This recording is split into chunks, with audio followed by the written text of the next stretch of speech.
day, Professor Dr. Vijay Arora, lecturers, and my fellow students. First of all, I would like to welcome everyone to the Musina Institute. Today, we are given a wonderful opportunity to be able to listen to a talk from Professor Dr. Vijay Arora, and he is attached with IIS University in the Department of Electrical Engineering and Engineering Management. He is currently a visiting professor in the Faculty of Electrical Engineering in UNTM here. And I would like to invite everyone to give a warm welcome to him today.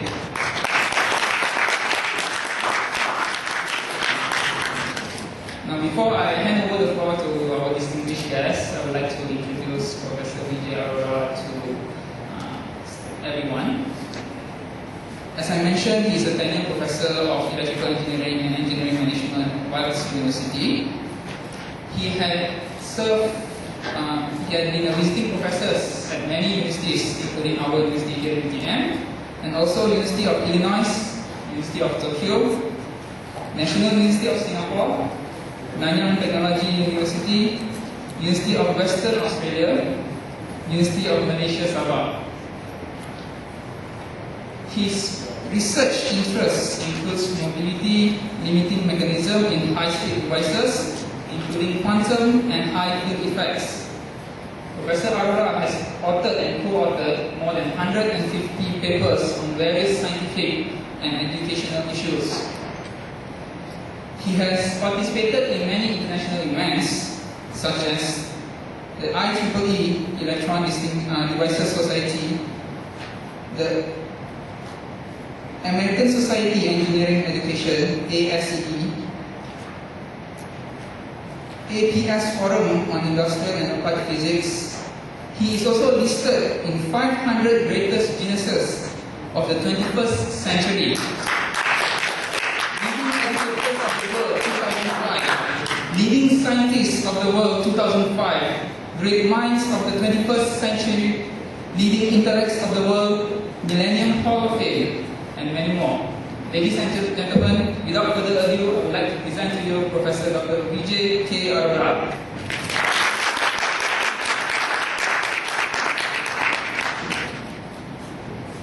Okay, well, your friend introduced me to you. Can you hear me on the back? It's okay? Actually, the most important people in this hall are you. Because without you, I cannot speak. My lecture is meaningless. Okay. One time I happened to be a session chair on a conference, and this was Friday evening, the last session of the day. And believe me, I was only the speaker, 2 people in the room. So at least he had a session chair to listen to him. So without you, nothing is fruitful, nothing will take place. So thank you for coming. I know a lot of people have skepticism. What I'm going to learn from this seminar? Science and engineering. I know all. Right? You hear from many of us that I know all these things very well. So I don't need to go to seminar.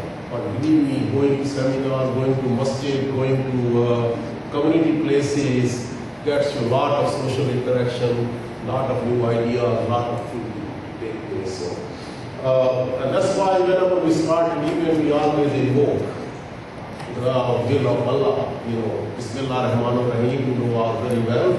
In India, they remove Ganesha, remover of obstacle. In US, it's a different story. It's a secular state, so we invoke the blessing of a lawyer.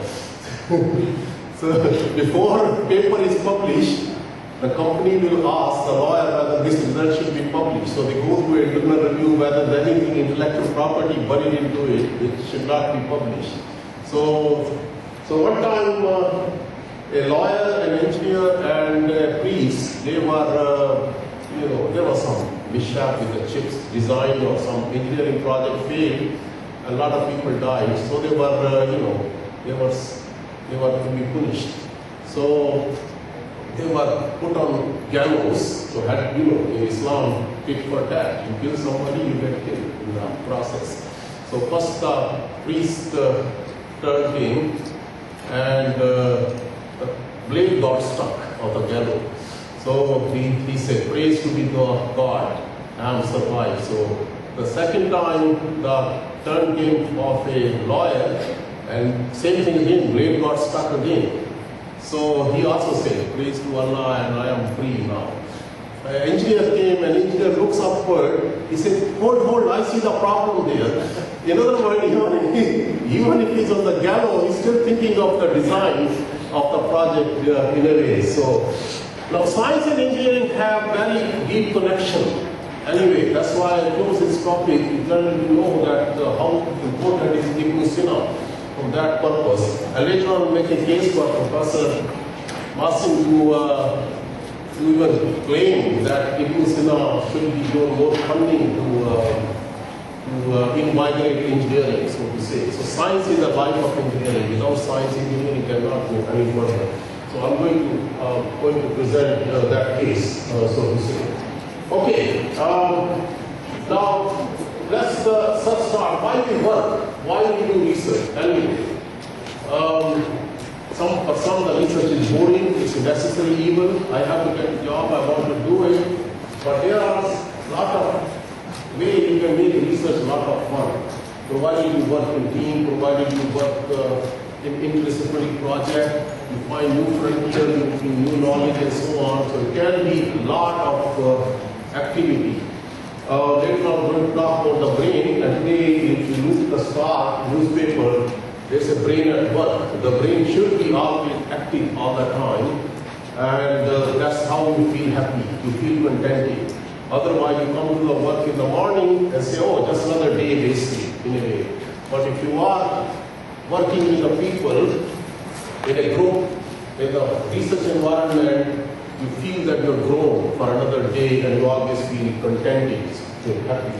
Okay, so motivation, as it used to be about a couple of 100 years ago, the motivation was basically, I will do something for you, you do something for me, laissez-faire. Like, barber will shave me, and I'll tell barber, I'll teach you a trade, I'll tuition you for 2 hours or whatever. So we used to trade like that. Then in 1930, when America got a big recession, then the lessons were learned that John Key, which is a well-known economist, he wrote the book, The General Theory of Employment, Interest and Money, and he said the wealth is created by the strategic planning by the government or long-term planning. It should be there, otherwise you cannot do that. Now, 21st century paradigm is, as every country is looking for these days, especially when the economies of every country is down, how can we make money by putting innovation and invention? That's why the intellectual property is becoming a big buzzword. Everybody's talking about intellectual property these days. But keep in mind, you cannot create intellectual property overnight. It's a culture. It's a culture which you have to get soaked into. But daily basis, something comes, that's fine. You become millionaire, that's okay. But you can live without million too. You can be a happy person.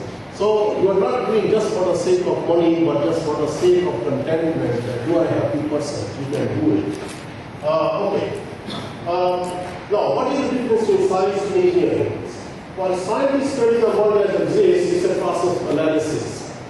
Like Newton's laws, which I remember very well, all the 3 laws of Newton.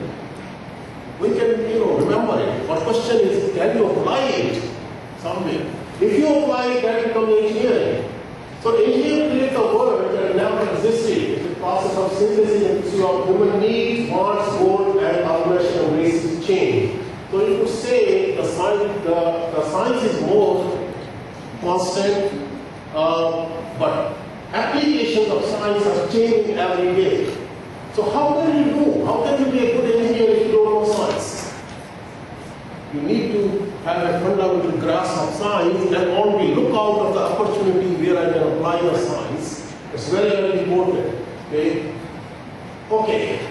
Now let's go back to a little bit the way I have been trained with